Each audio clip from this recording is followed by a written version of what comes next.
Sexual abuse, my parents may not know this. My sister probably doesn't know this. But now that I've done the research and learned, my first, this is before Islam, so please don't take this as in the wrong way, because some people talk about, certain behaviors, but I think this is important. My first sexual experience was an abusive experience.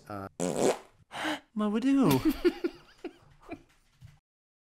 Please support our Dower projects at patreon.com. Remember to subscribe to my channel, and if you want to be notified when a new video is released, ring that bell. Ring, ding, ding, ding, ding, ding.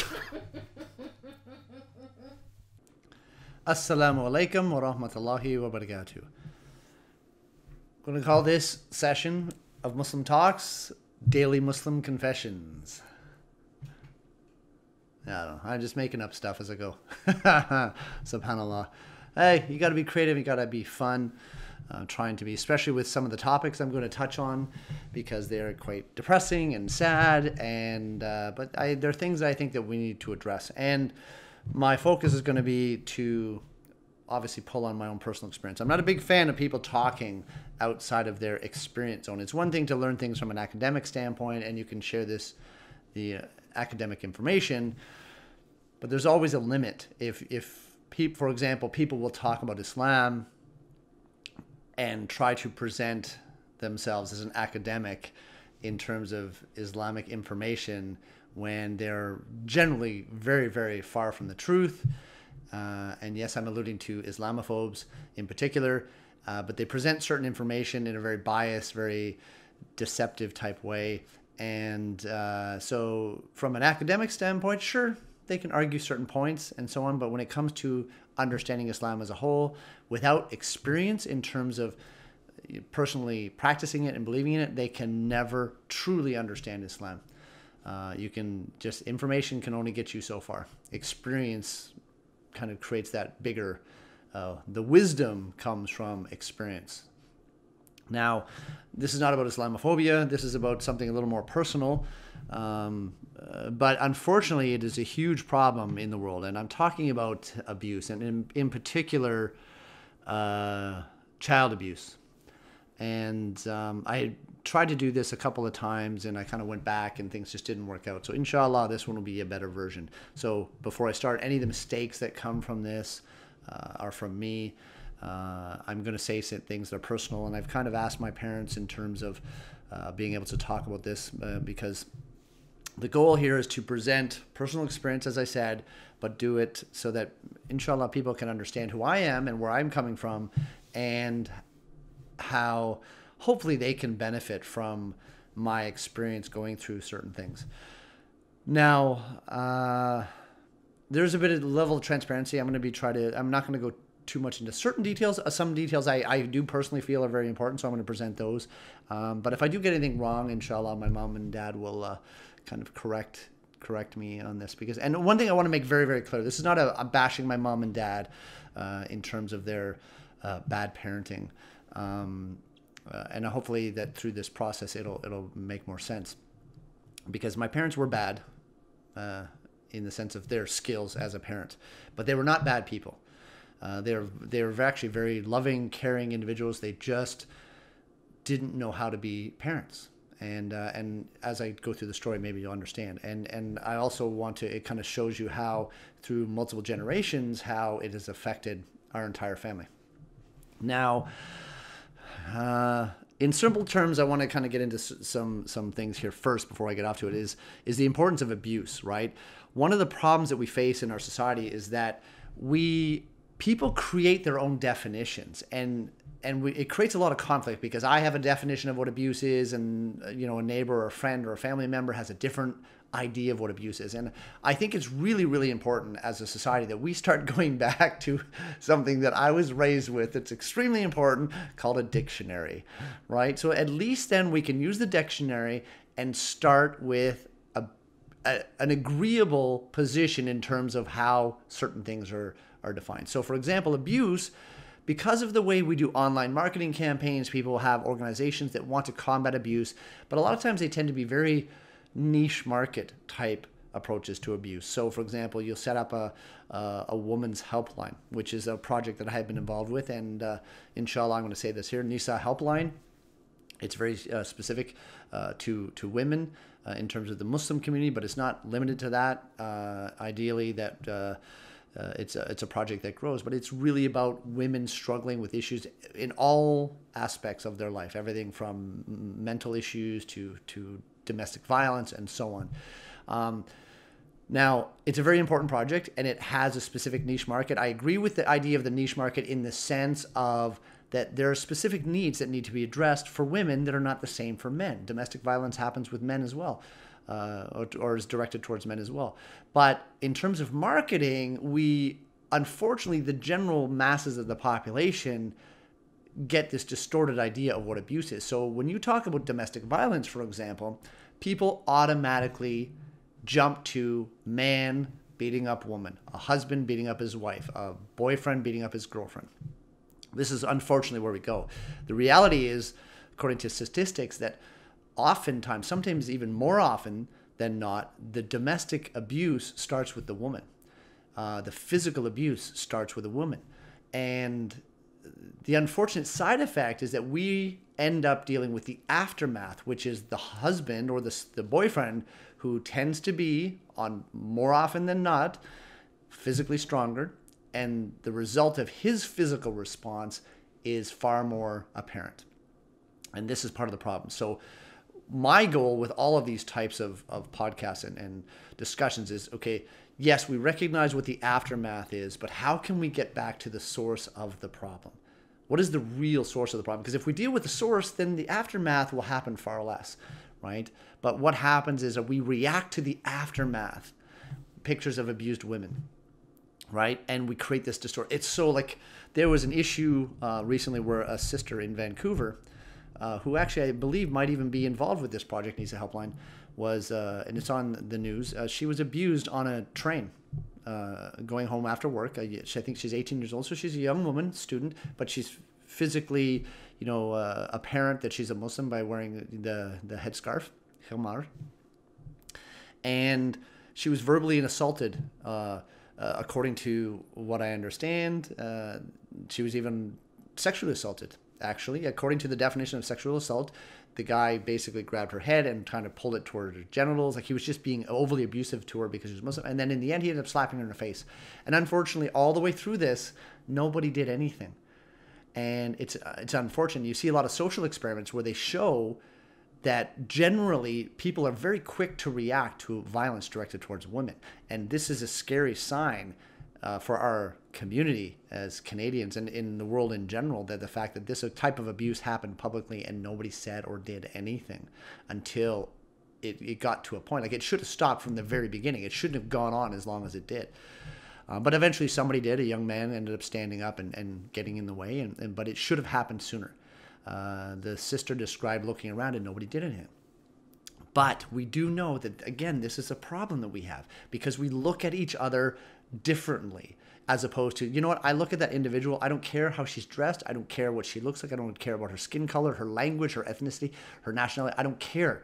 If somebody is abusing her, abuse is abuse, and it doesn't matter where it's coming from, who's the victim, it's wrong. And there's no degrees. For me, there's no degrees of abuse.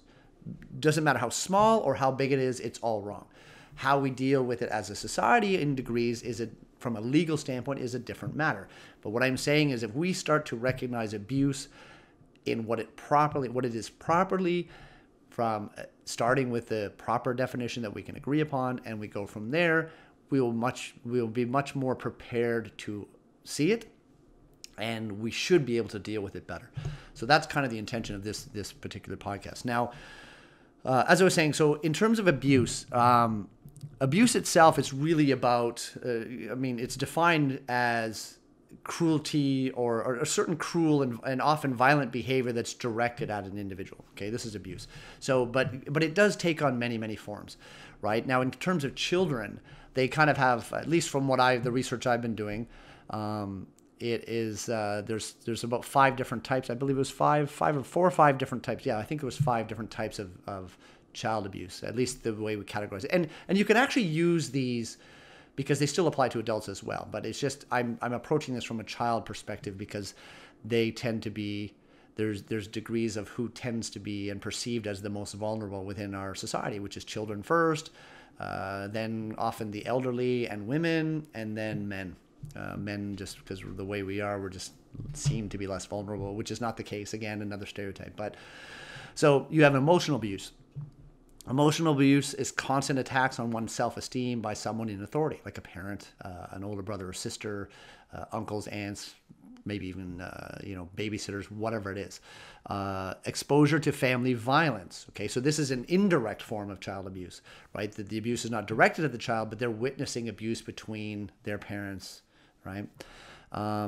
Or maybe even siblings. Maybe there's a certain level of like there's rough housing, and then there's gone to a degree where there's abuse, and a smaller, let's say there's 3 or 4 children in the home or more, and the smaller ones are witnessing something that's gone beyond just kind of playing around and wrestling. Then there's the physical abuse, obviously, which is physical violence and aggression directed at a child. And then there's the sexual abuse. And sexual abuse comes into kind of is divided into 2 categories. There's contact and non-contact. Contact is obvious, any inappropriate touching, so either a child being forced to touch someone in inappropriate areas, or the vice versa. And the non-contact is a little trickier. People may not catch it as much, but anything where a child is being exposed to sexual imagery forcibly, right? Or sexual content or music or anything that's sexual that's being forced upon them.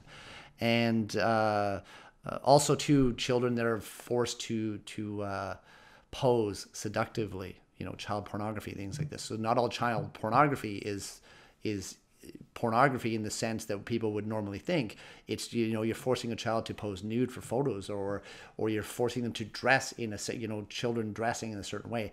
This is why when you see a lot of people will argue against like pageants for young children where they dress them up to look sexually provocative, right? My definition is that this is a form of sexual abuse towards children, because they would present this idea that, hey, you want to be a star and you got to dress this way and you got to win all the awards and everything from the competition. And anyway, that's a whole different, we can have a whole pageant conversation on this one. And the last one is neglect. Now, for me personally, until I started going through this, I didn't realize myself how many of these things I've kind of fallen into. And my parents, this is a little bit of a confession for my parents as well, they might not realize because I couldn't even clearly define some of these things, right? Because I never really thought about it. And this again gets back to having a proper definition. I realized, man, I had emotional abuse, whether through my parents inadvertently would say things. One of the things I want to clarify before, because like I said, I'm using examples, but my parents oftentimes did not do, because that's the problem with a lot of abuse for a lot of people. It's really, really common in all families, and it works. It doesn't matter where you are. Abuse is very, very, very, very common. The problem is a lot of times we don't realize it's abuse. Even the victims don't always necessarily can make the connection that it's abuse. So emotional abuse, for example, is being constantly bombarded. So for example, we may think that we're doing good parenting, but we're actually abusing our children because of the way that we're trying to, you want to encourage your child to do something. Say, look, why did you screw up at school? Why can't you do better at school? And if you constantly doing this and attacking their self-esteem through this type of example, it's a form of abuse, right? You got to find a better way to get through and say, look, you're an amazing, smart individual. Like, how can I help you as your father to get you to be a better student? And I struggle with this with my son. I get very frustrated with my son because I'm the type to just, something has to be fixed, something has to change. So let's do it. What do we have to do to get it changed, right? But not everybody has that kind of characteristic. My children tend to be more like their mother. They're very introverted. They're very soft-spoken, and I find that challenge, that forceful, aggressive, just do it doesn't work for them. And I, as an extreme extrovert, have to figure out how to balance that and teach my children, and it's not always easy. One of the other problems that we face in terms of exposure to family violence, again, some parents try to hide the arguing from the home, but they don't realize kids can still hear. Physical abuse is kind of obvious when it's one thing to spank a child using a little bit of corporal punishment, if you will, but spanking, when I use the word spanking, is different than beating a child, right? Even in Canadian law, spanking a child is still permissible, but you're not allowed to use anything in terms of objects. You can't use sticks or belts or anything like that. You can't leave any marks, right? Sometimes you just like a little whack on the butt, right? That's a spank to me. It's you use your hand because then you have an indication of hitting. And I'm not encouraging this behavior, but I won't, there have been times, and I've been through certain issues with my family. There have been times when I've had to spank my children, but it's when, you get to a point and it's exhausted. And like I said, I'm not encouraging it, but sometimes it happens. And it only really becomes abuse when it becomes a regular thing. If you resort to spanking your child for all instances, then you're doing something wrong as a parent, right? If you've tried and you get to a point, we were talking about this with my children the other day, that I've had to spank each of my children once or twice in their lifetime. Right. And again, I'm not encouraging this type of behavior, but I'm saying that I do, growing up and being spanked occasionally. I can only count a handful of times that my parents had spanked me, but I know now in hindsight, I deserved it. and it was a wake up call for me. And so I'm a strong believer that a certain level of corporal punishment for children does work, but it has to be done with the intention to teach the child, not to, you don't hit them repeatedly, right? Like literally when I spanked my children, it was never more than one, right? That's it. One little smack on the butt and that was it. And people will be upset about this and they have their opinions on this. But as somebody who's experienced it, I found it a very beneficial form of dealing with certain things. Sexual abuse, obviously, just the very idea of looking at children in a sexual, I'll be honest, I despise these child pageants. It's something that's been ingrained in me. I don't know where I get it from, but seeing children being dressed up as adults, right? I don't see the reason that people will argue against it, but this is my position. I find it very disgusting. I find it very disturbing.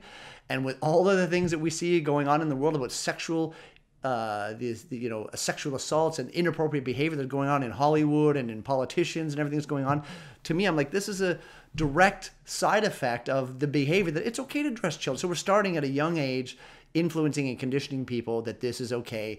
And now it's blowing up in our face in terms of a society. Because the fact is, we're just talking politicians and the entertainment industry. I mean, we haven't even talked about any other industry. I mean, it's rampant in our society, this type of assault. And then the biggest one that is probably the most neglected is neglect. And that's, on purpose. Because when it comes to the neglect issues, a lot of people, this is one that's probably highly overlooked that people don't realize. And neglect accounts for like chronic inattention to basic necessities like clothing, shelter, healthcare, education, hygiene, supervision, adequate rest. I'm not really sure. I mean, at least in Canada, I can't really see that. I mean, you could have somebody who's not letting the kids sleep properly and you're waking them up too early and forcing them to do chores or whatever it could be. You can clearly see it in underdeveloped countries where there's a lot of child poverty and so on. It's most likely that one is more apparent in those societies. Moral guidance and discipline, right? I never thought of this as being a form of abuse, but it makes sense. If you don't give them proper teaching, it's a form of abuse. They end up growing up and becoming neglectful individuals as well.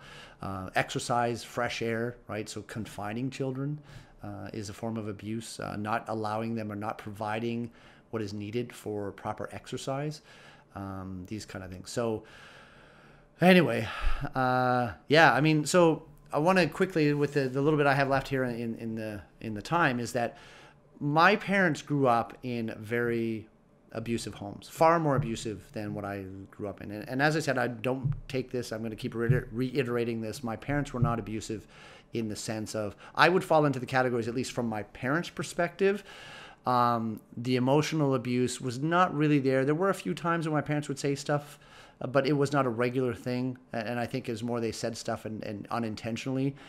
So I think it was more of accidental. Exposure to violence was a big one within my home. Physical abuse, my parents rarely ever spanked me, so that was not an issue for me. I did witness, and that physical abuse was more an issue between themselves. Sexual abuse, my parents may not know this. My sister probably doesn't know this.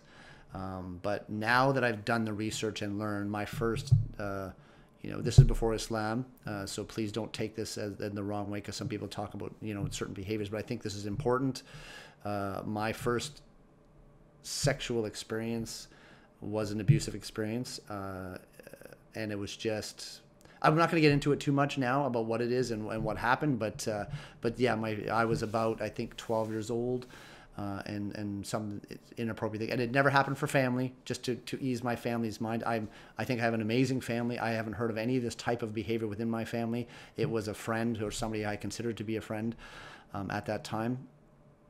So I've experienced that, and neglect was probably, so as I said, for me personally, exposure to family violence and neglect were the biggest two. Now, the reason this happened for me, I believe, is that my parents grew up in a very abusive household, as I said. My father more so than anybody. And so one of the things I want to say, and one of the motivators for this video for me was in terms of my parents, was that I want them to understand that I forgive them. And I forgave them a long time ago. And I don't think, and this is one of the failings that I have, is that I don't think I ever told them that I forgive them. My sister struggles in a different way with these types of issues. But for me, I resolved it a long time ago. I recognize that, yes, my parents were not good parents, but I recognize that that is a direct result of their parents not being good parents, extremely abusive. For example, my mother was forced into growing up without a mother when she was about, I think, 14 years old. 1969, Christmas Eve, my grandfather was a drinker. This was something he picked up after World War II. He turned to alcohol because of whatever he may have experienced. And so he was driving home drunk. My grandmother didn't drink. He lost control of the car. And that was the Christmas, a time of year for Western societies. It's supposed to be a big celebration. And this, my mother and her younger sister are at home. Her older brothers and sisters had moved out at that time, but they were at home expecting mom and dad to come home.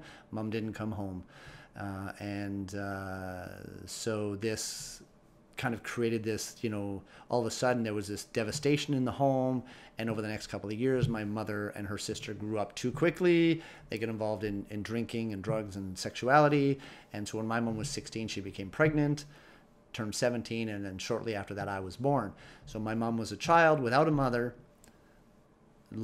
have now forced into, just because of not knowing and being irresponsible, just let's call it what it is, she became a parent herself. And so she turned to drugs and alcohol and continued that for a period of time. Now, my father was far more abused from what I understand. And I would love to have this conversation with them. And it's not because I think that I can benefit a lot from knowing this about my parents. It's just something that you don't necessarily talk about, but I know enough about my parents through the years that my parents are very comfortable and they share this stuff with me. And it's really, and I kind of mentioned to my mom about talking about this stuff publicly just so that other people can benefit. Now, as ashamed as they are, I want them to recognize that this is not to shame you, and I hope that you recognize that. I hope that you can put away the shame, and I think that I'm hoping that to a certain degree you have, because I don't hold you accountable for this, because you did what you could. You didn't know what you were doing, so obviously you're going to be, if you don't know what you're doing, then your chance of failure is quite high. My father was abused.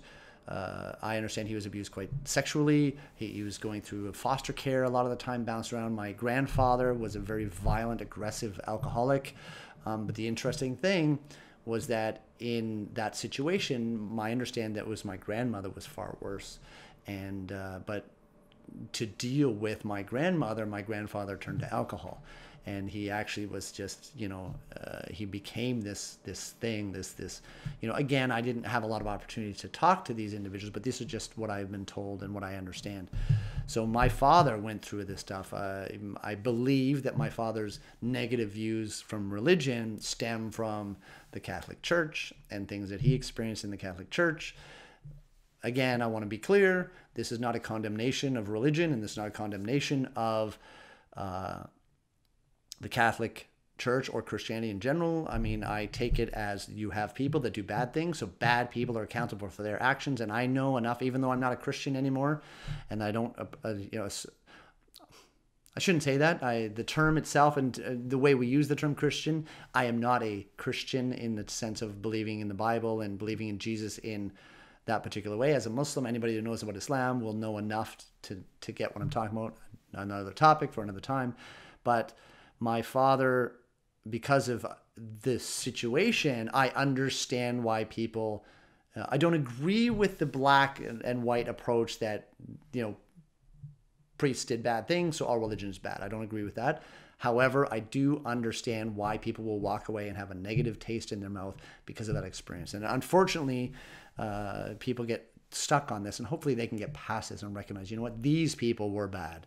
I cannot blame all Christians and all priests for the acts of certain people. As much as many people try to do this, it's not the case. So in my particular case, I was 14 years old.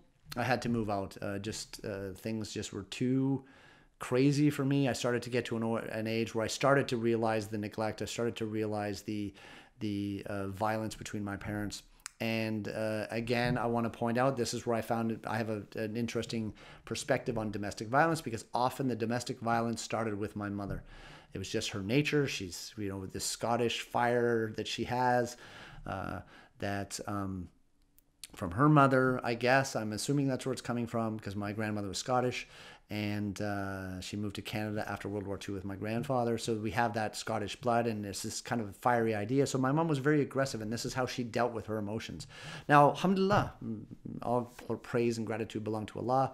My mother and my father eventually did smarten up, if you will, and they made changes. They both quit drinking. They both quit doing drugs. They quit smoking, and they're trying to be healthier, and they change. Unfortunately, they're not together. They had to go their separate ways. It just didn't work out because of the history and all of this kind of things. But they left on a very, for the most part, amicable. It wasn't some violent, aggressive divorce and yelling and all this stuff. They just went away, and eventually over time they decided, okay, let's get divorced. And it was very simple and straightforward. And I give both of my parents amazing props for this. I love them and I respect them for this, that they were able to do that they were able to just pick up and kind of go on. And they don't, I mean, there's a little bit of bitterness here and there about certain things, but because they were able to get rid of most of it, they were able to move on with their lives. And that's what I'm hoping that people can get out of this the most. So for me, being 14 years old, going through the experience I did, I moved out because I couldn't handle what was going on. I came to a realization what was going on.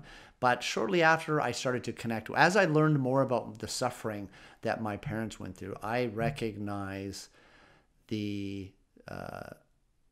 my situation was nothing compared to what they went through. So I give them, so much credit, and I respect them so much for breaking that violent cycle. They did not direct the violence at me. They did not neglect me deliberately. It wasn't a deliberate thing. And this is what I said. And this is why neglect is sometimes very tricky, because a lot of times we just don't see it happening. And I won't lie. Of course it affected me.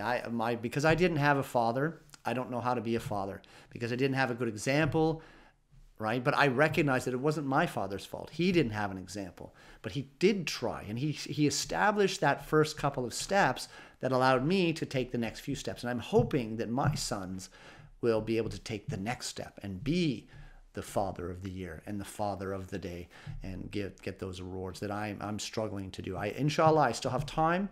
I'm still young enough, and my children are still young enough, that I'm hoping that I can maybe become that ideal father one day. I have a long way to go. So I wanted to talk a lot more about my personal stuff, and maybe I'll do a part 2 on this subject, because I think it's really important. But just to give you an idea that going through this and understanding, at least we have a starting point for abuse, especially when it comes to children. But at the very least, if you can recognize the fact that I was able, so a lot of people have these ideas of they just jump to my parents are abusive. But then when you sit back and really think about it, a lot of people who accuse their parents of being abusive are not really being abusive. You're just not getting what you want, and you're not comfortable and you're not happy. So it's easy to turn to abuse. But I'm just saying this because we have to be very careful not to do this. So at the very least, it's a starting point. Inshallah, people recognize that I went through some really tragic, horrible things in my life, and I am for the most part, okay. As an adult, I say for the most part because yes, there's challenges. I struggle with depression. People may not realize that because I've not made it clear. I have a plan for, depression in Islam and, Muslims and adults. And again, this is all going to be based on my experience. So inshallah, things will get better. Things will be easy. We'll try to do part 2 soon. Be safe. Make sure that you engage with these posts, because the more we talk and the more we engage, we can learn and benefit together. Assalamu alaikum wa rahmatullahi wa barakatuh. Please support our Dawah projects at patreon.com. Remember to subscribe to my channel, and if you want to be notified when a new video is released, ring that bell. Ring, ding, ding, ding, ding, ding. What would do?